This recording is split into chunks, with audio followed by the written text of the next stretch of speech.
গড়ের বউদের ঠান্ডার দিন গরম দিন সবটাই সমান, কারণ যে কোনো পরিস্থিতিতেই কিন্তু গড়ের কাজকর্ম করতেই হবে, যেহেতু এটা আমাদের কর্তব্য। আর মা হওয়ার পরে তো কর্তব্যটা আরও বেশি বেড়ে যায়, তখন কিন্তু ব্যথা বেদনা জ্বলা পোড়া সেটারও দাম থাকে না। আমি হঠাৎ করে কেন এরকম কথা বলছি, আর তোমরা ভিডিওটা লাস্ট অবধি দেখো, দেখলেই বুঝতে পারবে আমি কেন বলছি। তো হ্যালো এভরিওয়ান, গুড মর্নিং, কেমন আছো তোমরা সবাই? আশা করি সবাই ভালো আছো, সুস্থ আছো, আর তোমাদের আশীর্বাদে আমি মোটামুটি ভালোই আছি।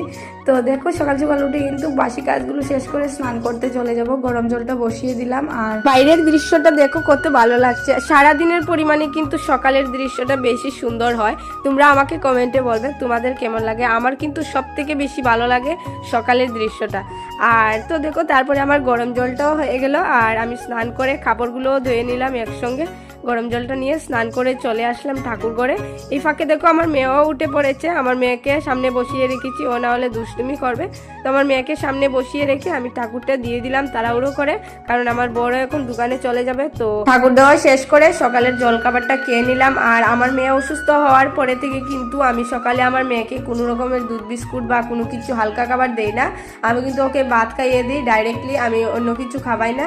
যেহেতু ও অনেকটা দুর্বল হয়ে গিয়েছে, আমি ওকে পেট ভর্তি ভাত খাইয়ে তারপরে সকালে স্নান টান করিয়ে আমি ঘুম পাড়িয়ে দিই। তারপরে দেখো ও কিন্তু ঘুমিয়ে পড়ে। এদিকে বাজারও নিয়ে চলে এসেছে আমার বর। আর সকালের খাবারগুলো কিন্তু আমি মেলিনি।